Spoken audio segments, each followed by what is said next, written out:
Hello and welcome to That Eurovision Podcast, Eurovision with a Slice of Life. My name is Jazzi and I am doing very well today. Very excited to be back and to delve into today's topic. And joining me we have... Hi, it's Rosie. I'm also very excited to be here today. It is a beautiful, sunny, wintry day. I have had a lovely walk along the canal this morning with Lewis and had eggs Benedict in a lovely cafe. So my life is doing pretty well. And yeah, I'm also very excited to get into what is quite an interesting topic today. And I'm also here. I'm Lewis, and I'm also here. Well, I am. Back yourself. Hi, I'm Lewis, and I'm the most important person on the site, and I am here to share my expertise. But I've also had a lovely morning doing exactly the same thing with Rosie. I had a lovely walk, lovely cafe. It's a lovely wintry day, and the cat is also behaving herself, which is, oh, yes you are, which is lovely. It's an interesting topic to talk about today. I think it's quite significant to the contest as a whole, even if maybe compared to some other topics, it's not the most immediately, it's more of a niche topic, I'd say, possibly. And I'm Angus, back by unpopular demand on the podcast. Yeah, I'm fascinated to hear what everybody has to say here about the topic today. And also very interested about what I'm going to say, because honestly, I have not really a clue yet what my full thoughts are. As we have alluded to, this topic is something that may get forgotten about in the Eurovision fandom, but actually it certainly wasn't forgotten about last night, because Eurovision again covered this year. As I've just alluded to, we're going back to our year retrospectives, and we will be looking at 2004. 2004 was the first time that Turkey hosted the contest, and in that year, Ukraine also won for the very first time with Ruslana and Wild Dances. 2004 was quite a special year as well, because it's the first year that introduced semi-finals, and they took away the relegations point system where if you did badly within like a set amount of years that you would get relegated. They got rid of that in 2004 and they let everybody compete, but they started having semi-finals. But it wasn't like the semi-finals that we know now. It was just one big semi-final, and that went on for about 3 years, up to 2008. And I was just thinking that a good place to start would be to start quite positive and talk about what our favourite songs were in 2004, and maybe start with our top 3. What are your favourites from that year? I know you said to start positive, but honestly, this is where it starts to fall apart, because it's really hard to pick a top 3 from this year. And not because it's like 2014, where half the contest is in competition. It's just really hard to remember them. I'd say my top 3 from this year is Wild Dances, obviously. One of the best winners of the 2000s. It's just so upbeat. It's Ukraine doing Ukraine to the first success it's had, and it's just such a great song. Past that, it gets a little harder. I'd actually say UK from this year. Hold On to Our Love by James Fox. It's just such a light as in the air, sway slowly back and forth, lovely ballad. It's because now I've found that someone I believe in, and I feel so complete by your side. Yeah, it's a nice song. Like, I probably won't ever choose to listen to it again, but if it comes...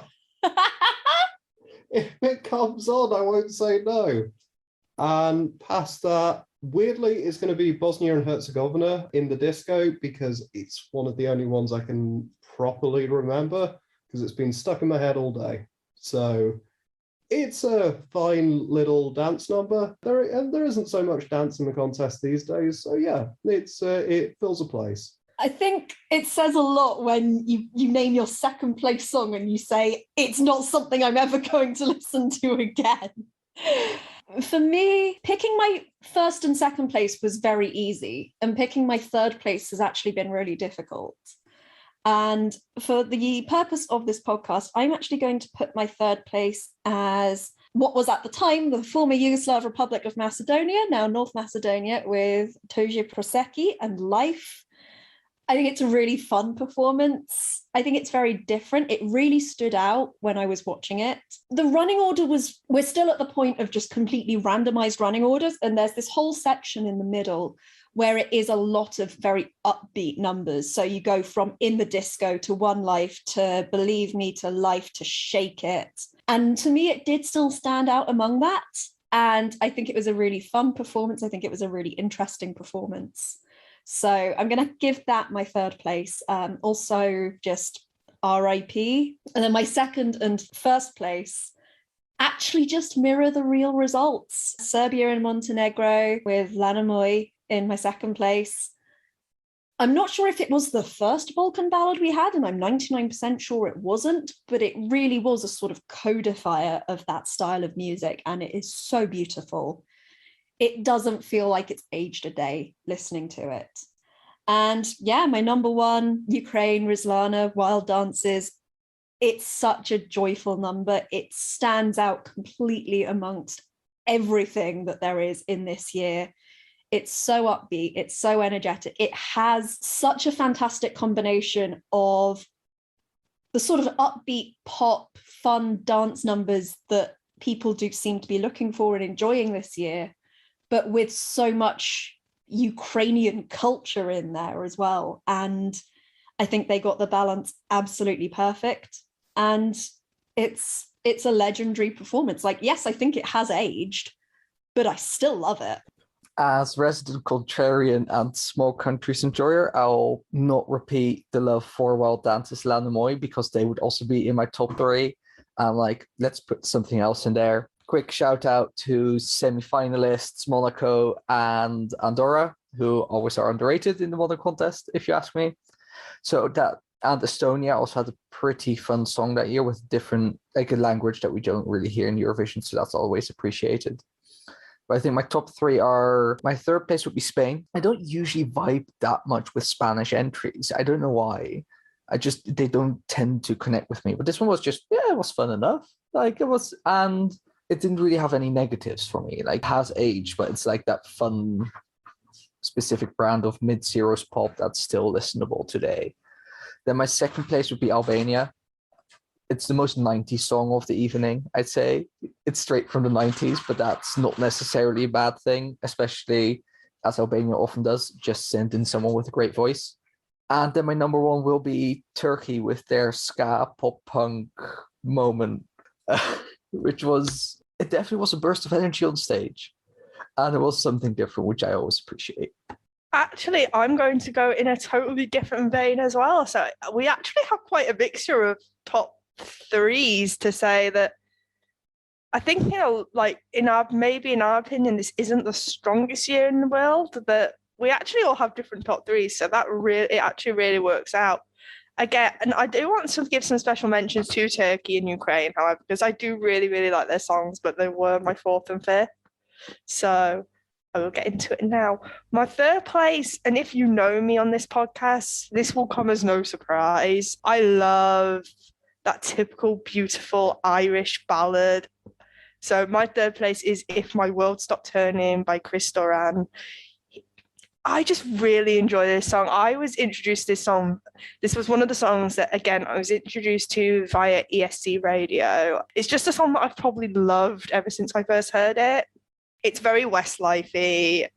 Actually, there's a lot of songs in this year that could definitely have been inspired by Westlife, but obviously this is the ultimate one because it's Ireland. So this is obviously the one that is the most authentic, just based off the fact Westlife are Irish, this is from Ireland, this is probably the most authentic one. My second place would be Norway's High.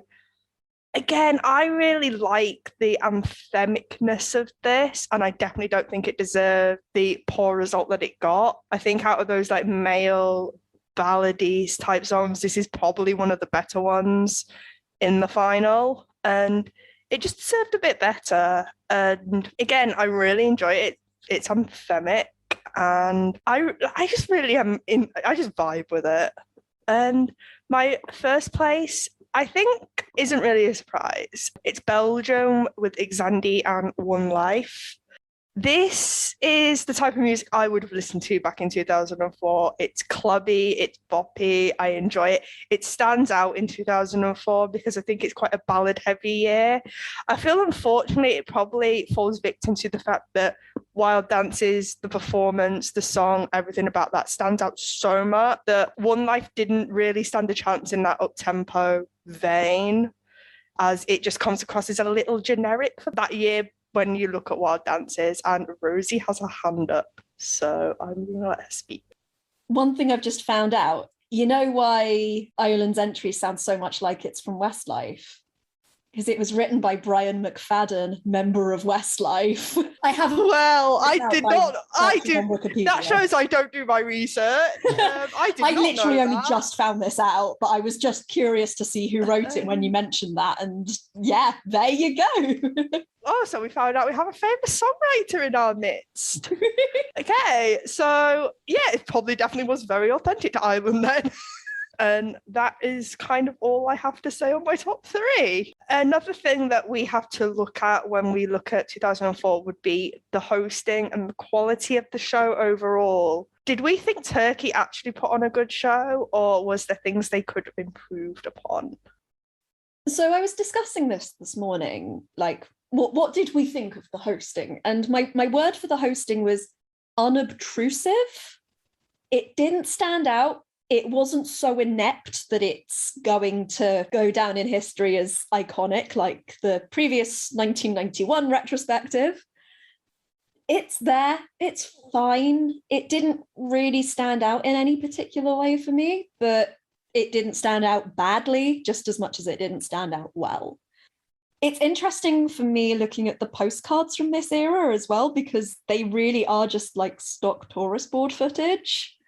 And it's interesting to see how that's evolved from what we had previously up to the sort of postcards we get now, which are incredibly well produced and do some really interesting things in terms of showing off both the host country and the artist that's going to be performing, which for me, I really love that blend of we're going to show ourselves off as a country, but also this is the artist. We're introducing you to the person who's about to perform. So I think a lot of the hosting and a lot of the things that were done were very much because, and I'm sure we're going to talk a bit more about this later, is that we're really in a transition period for the contest where it's really sort of lost its former identity as something that's quite classy. You'd dress up and sit down in theatre seats, and there'd be an orchestra and conductors, and then musical juries would choose your vote.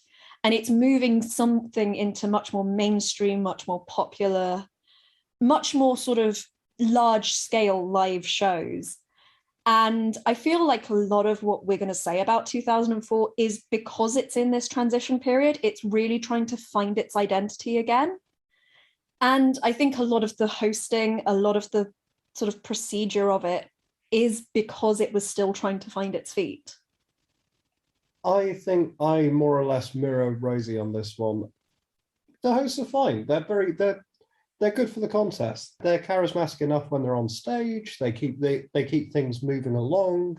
It's all quite well organized and a good clip, but they don't have some of the just sheer charisma as some of the all-time great hosts. They're fine. It's really kind of representative of 2004 as a whole for me. It's fine. It's certainly good quality, but it's nothing I'm going to remember in like 5 years' time, or honestly, like 5 minutes' time. It's not a memorable contest for me. But I do also want to mention the postcards, but for a slightly different reason than Rosie.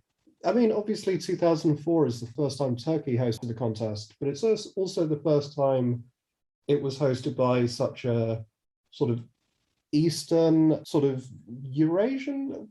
Yeah, Eurasian, I think, is a reasonable way of describing it. Eurasian country, and seeing that for the first time in the postcards, even if it's something that we're a bit more accustomed to these days, I still think it was really cool. I mean, we were watching the British coverage of it yesterday, and even Sir Terry was talking about what a wonderful city it is and how great it was to go to Turkey and explore. And I think that kind of trickles through into the contest as a whole. It is something new from the contest, and it's great to see that. There is also that kind of slightly awkward moment looking at it now when President Erdogan comes to like open the contest. It's like, that's aged really badly. Yeah. That's kind of yikes looking at it in 2021. Yeah, but aside from that, it's nice to see something a bit different for the contest. Yeah, I would largely echo the presentation duo as being unobtrusive. They're just there to, okay, here's the show, I'll watch it. Like, here are your songs. I first thought, oh, maybe it's because I watched 1991 last, so it's just a contrast, but no, it's good to hear that other people think the same. I think it's very much also just the evolution of live TV. Like the last sit-downy Eurovision was 1998, and it was also sort of, when televoting started getting phased in. Also, you got the real like talent shows, television, everything. You see really this difference in, we used to have this variety hour where, you have to presenters talking between each song or performance if on the variety TV shows, and then we have like this big thing at the end, and then we get the voting procedure or whatever you do. And then this was really that transitionary period where you still had to, we give every single point we say. And I do feel like they already knew at the time it was taking too long, and I feel that the hosts were also very much like, okay, let's just get this over with, not do anything, just get it done.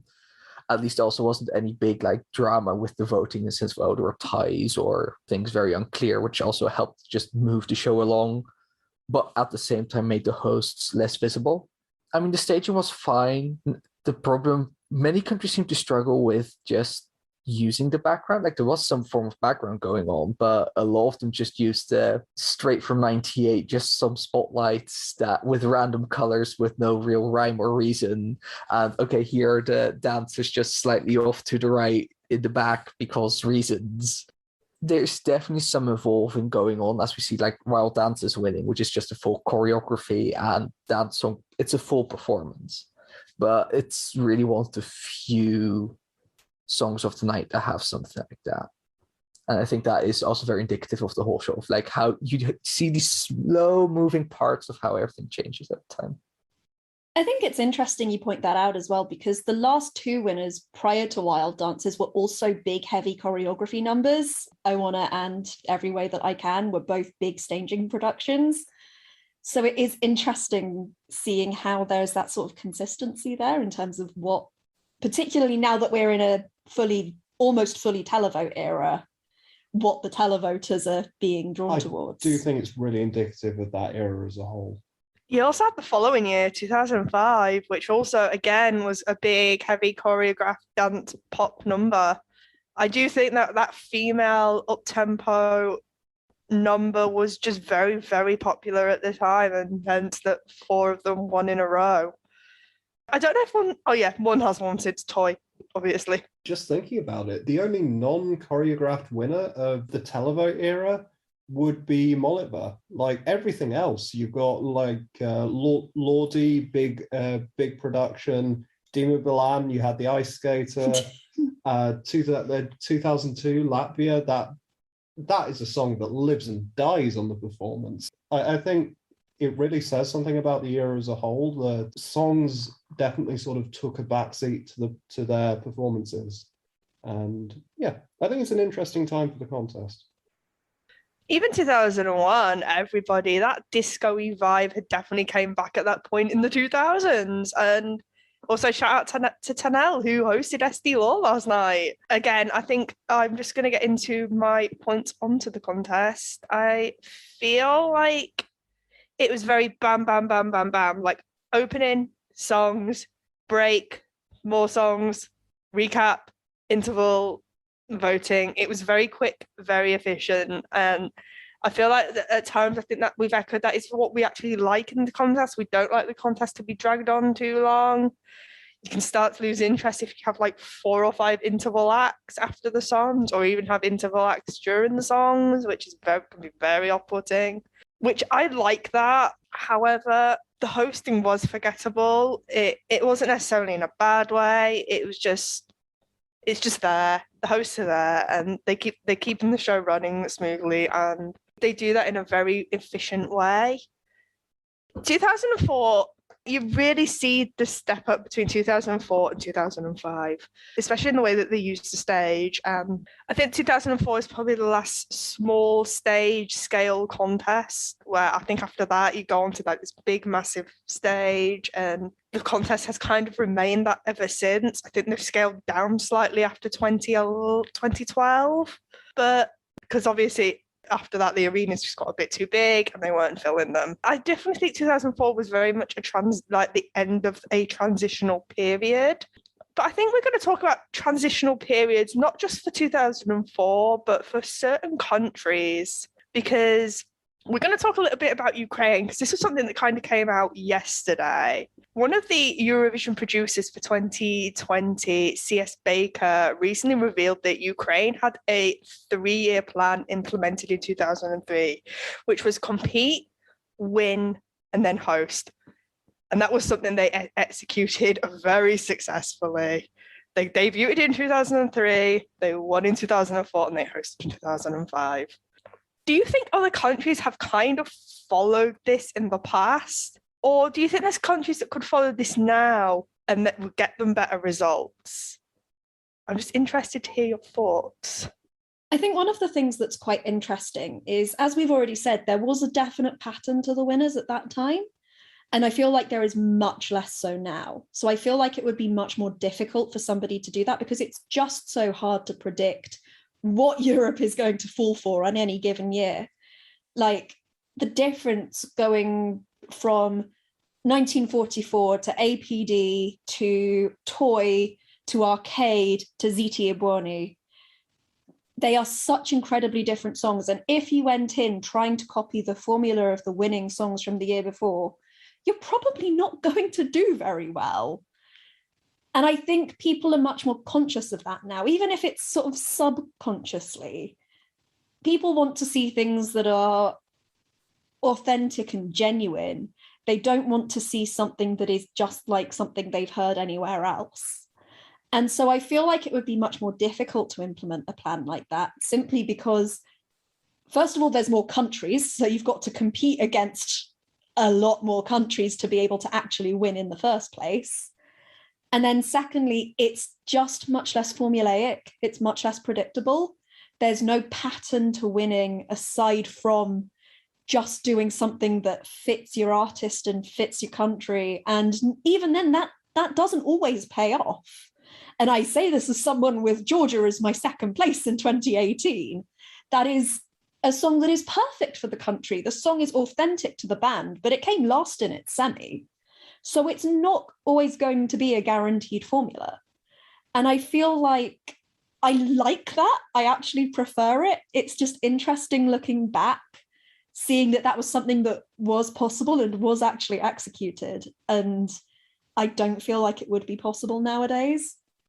I actually think it nearly happened in 2019, 2020 with Switzerland, because I do think they could have won in 2020 with Répondez More. And I think in 2018, they did change their strategy. In 2019, in 2019, they went internal after a string of non-qualifications. They competed, they came fourth. In 2020, they then sent Jean's Tears, who unfortunately could not compete in the contest in 2020 because the contest got cancelled. I do think Répondez More could have won.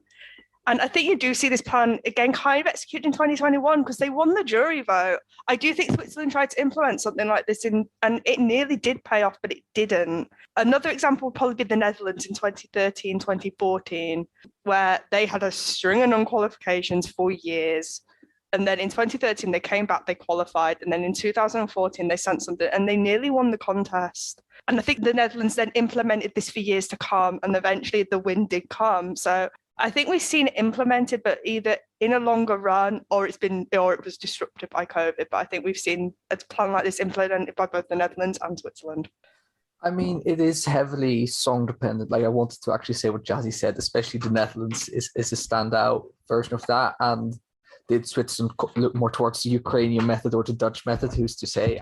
I'm not well versed in like who Ukraine sent, like how big their career was before Eurovision, but both Switzerland and Netherlands went very much with like, oh, we have to reverse our fortunes. We sent in someone established that has a certain passion for Eurovision apparently, and then we sent in something that we think really could win, with varying levels of Eurovision love that they have.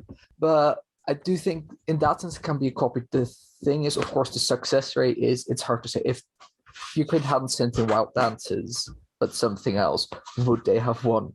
Probably not. Like, there's a decent chance they wouldn't have. And on a similar note, you could be like, well, the Netherlands did come second in 2014, right? So that's the other side of the coin. So it's sort of a thing of, it works. It wouldn't work for every country, but I've sort of said this before. It makes sense for some Eurovision countries to have a certain brand. Like from Sweden, we expected a certain pop. From Albania, we expect a certain ballad vibe, etc., etc. And they can deviate a bit from it, and they do have their own things. But that can really help just build a specific voting block. And then if you have a standout song, it can break outside of that voting block and propel you to a win, or at least a top 3 finish. And for something like that, it would work. So it could be more difficult for a big 5 country to do it because we hear them every year anyway. But at least for all the other countries, it could genuinely be a method to just get themselves on the map. I think another country that could potentially be going that way is Finland, because they got 6 this year, and you can see that they're up in the scale of the national final this year. So Finland could potentially be going that way, especially as they've been like the weaker Nordic over the last few years. And now I think, other than Iceland, they did the best last year, and now they've upped the scale of their national final. So I think Finland's another country that could potentially be going down the Switzerland-Netherlands route, which I don't mind seeing. I don't think it's the Ukraine model, but it could be that as well. On a similar vibe, less successfully, like on an absolute level, but on a relative level, very successful, you could say, so San Marino, actually, because they finally had success with Moneta that one year. And then they were like, oh, actually, Serha almost qualified at one time, right? Let's just send him in again with basically the same song. And it worked. And like, well, who else do we have left that almost qualified for? Oh, Senate, right? And then they got Florida. And of course, that wasn't, the best result ever or anything, but qualifying is a success for some countries. We shouldn't forget that. So in that sense, it did work, I think, for them. And it definitely was this push. I mean, I remember in 2020 when Senate and San Marino had this bizarre set of merch you could buy, ranging from just tea towels to condoms. I was like, what? Like, why are you selling this? I'm not complaining, but I am confused. I guess just the last country I'm actually going to mention is Lithuania. They did really badly in 2019. And then they upped the quality of their national final. And I think in 2020, they could have won. And I know in 2021, it was quite unsuccessful. It didn't really pay off because they got very similar results to the ones they got in 2018, 2016, where they'd come bottom of the top 10, which isn't really a change in their good results. So we've seen this go wrong as well with Lithuania, where it's not really paid off, even though they've tried. Yeah, honestly, I can think of more examples where this has gone against a country than when it's gone for. Like Latvia, it's my favorite country in the contest, and you can really see them pivot from 2015 after Love Injected into this more dark modern pop. And ever since like 2016, maybe, it has not gone well for them at all. Like, they've had like 3 years non-qualification at this point. And you've also got Cyprus, for example, the Fuego, massive success. And then it feels like they've been trying to recapture that, and they just haven't got anywhere near the same level of success. And I think it is partly because audiences get bored of it. I think one thing that people want to see is just novelty, just originality. And I think trying to formulate a winning song is the wrong way to go about it. I think the only country I can think of where it really consistently works is actually Ukraine, funnily enough. And that's because their brand is weird. Like, you're always going to get something interesting from Ukraine, and I think that's why it works for them. This kind of partly very national folky, partly quite modern and electro pop, and all just strange and novel. I think that's great. That's a great brand. That's a great brand for them, and it works as a brand because it's always unexpected. It's always interesting. I think one country that might also be doing it possibly successfully, because I think they're probably at the next stage now, is Iceland. You really, really saw them step up their game in 2019 when they sent Hatari and completely changed what Söngvakeppnin looked like. And then the next year, obviously, we get Daði Freyr. And in 2021, they scrapped Söngvakeppnin for the first time because they really believed that he could win. And I mean, fourth place is entirely a respectable result, particularly given you didn't actually perform live. And so I'm really going to be interested to see what Söngvakeppnin does this year, because I feel like Iceland are really pushing for a win right now. And I, for one, am quite here for it. I want to go to Iceland, to be quite honest. I think that's going to be really interesting, because I think there is now this sort of hunger there amongst the Icelandic delegation, seeing Hatari do so well, and then the quality of the national final step up, and them being willing to be flexible and make changes because they want this. And I think that's going to be quite exciting. I would say the one thing I think really works about that idea of making a plan is that it is what you said, that hunger, that passion for a win. I think it really comes through in Wild Dances. I think there are a lot of countries, it's probably harsh, it's probably completely unfair, but it felt like Wild Dances was one of the few songs in 2004 that had some real passion and sort of commitment behind it. It felt like a lot of people were going there and doing like a fun pop song and putting on a good show. And yeah, it's fine, but I think the one unifying factor of basically every winning song I can think of is that the band really believes in it, like absolutely commits to it. Like the only thing that maybe doesn't quite fit is Dima Bilan, but aside from that, you know, I think that sort of depth of feeling is a key factor of a winning song. And I think the drive to get that comes from having a plan to win, I think that is a valuable thing. Honestly, I feel like we've delved into this question. I feel like this could be a podcast episode in itself. So we're going to move on, it kind of leads us into actually a really nice question. Is 2004 an iconic year in Eurovision history? Because even though it is kind of a forgotten year among fans for its songs and its production, it does have a lot of firsts. What do you think? Yes and no. As a contest, absolutely not. I'm not going to mince words. I was watching the recaps like 5 minutes before the show, and I realized I'd completely forgotten half the songs after watching it last night. It's granted, memory's not the best in the world, but still, as a contest, I certainly don't think it's an all-time standout year. But I think as a year in the history of the contest, it's incredibly iconic. The introduction of semi-finals, the return of so many of people's favorite countries, the introduction of Serbia, Montenegro, Albania, Andorra, and Belarus. Albania, like what would a contest nowadays be? Well, I suppose I was going to finish that sentence, so that doesn't quite fit given recent history. But still, like looking at the countries that came in 2004, you've got Finland and Lithuania and FFYR Macedonia and Switzerland and so many absolute core countries of the modern contest. And the change to semis, massive change. The first sort of Eurasian country hosting, massive change. It's such a significant year in the contest's history, despite not being a significant contest in and of itself. Yeah, I think for me, I don't think the contest itself is significant, but I think it's part of an era of change that really does shape the contest into what we know and love today. I mean, I'm possibly talking for other people here, but I think a lot of people tend to think of the sort of 2000s as a bit of a dark age for the contest, particularly the early 2000s. And I think it is pretty similar to what I said earlier. The contest is really trying to find its identity again after losing the juries, losing the orchestra, changing the sort of atmosphere the contest is, changing the sort of songs. We've got the loss of the language rule that people are still adjusting to as well.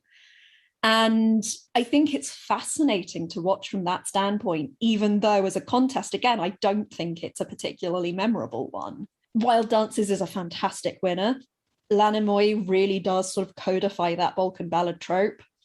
Everything else I find basically entirely forgettable.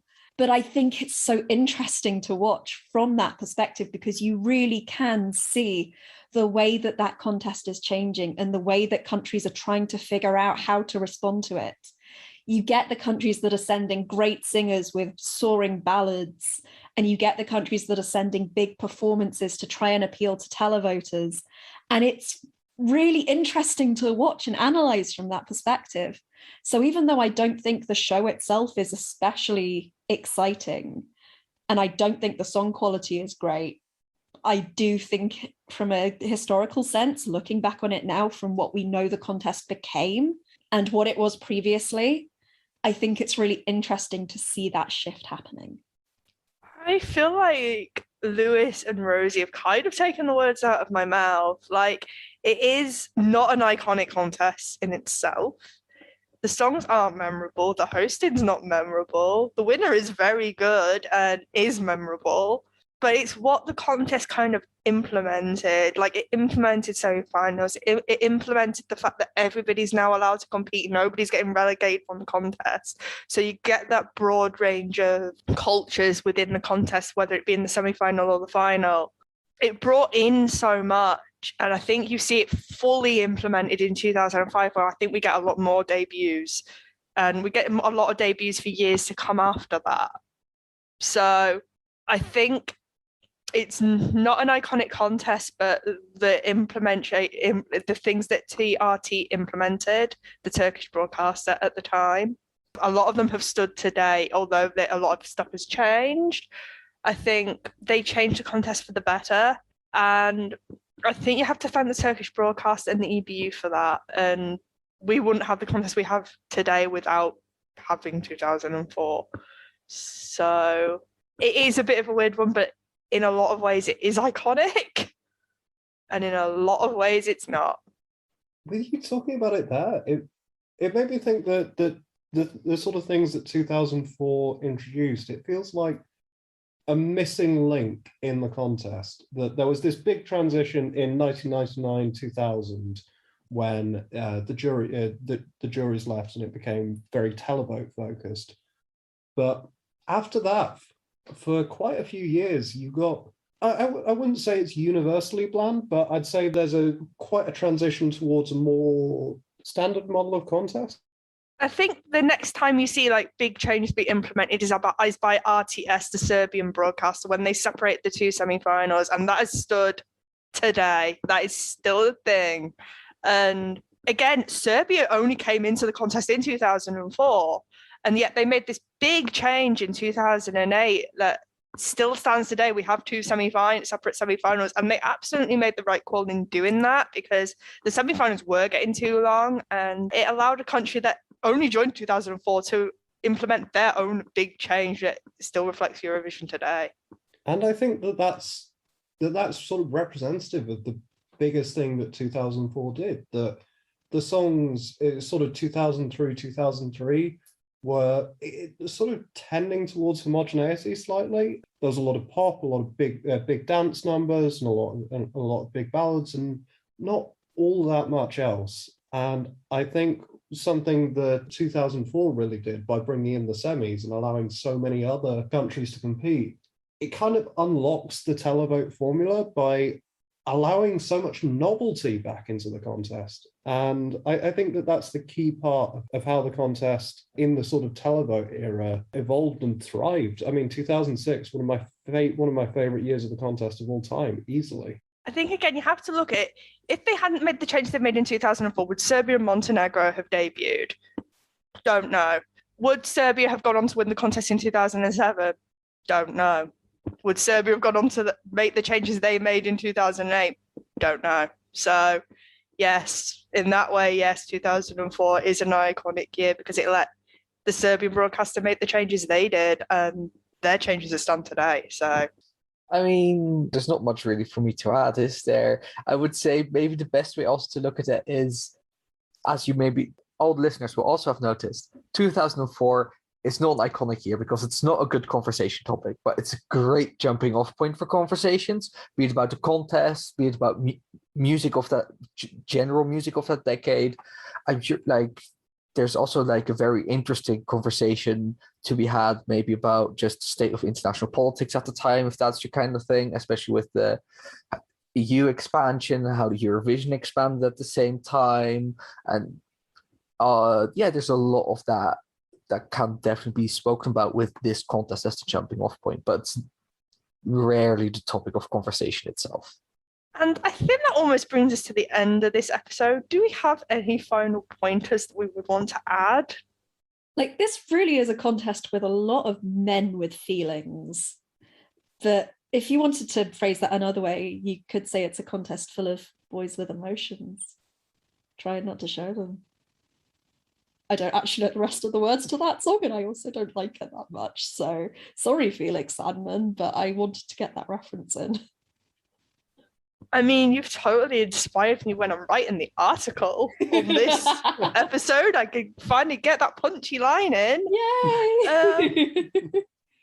I'd say basically what Angus said. It's a really interesting contest to talk about for sort of the shape of the contest and the shape of a lot of things at the time.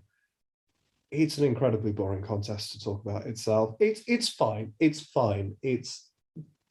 There's nothing offensively bad, but honestly, that kind of makes it worse. Everything's just fine, and it passes through memory like an eel through your hands. You've lost grasp of it before you've even noticed. I'm not a fan of the contest. I am very glad I got to talk about it. So if we were to combine what you said with what Angus said, could you say that we're in love with the shape of EU and we move like a nightmare too? Sure. Let's go with that. Is there anything we can say that won't lead you to a song reference? No. And that was a reference to San Marino 2015.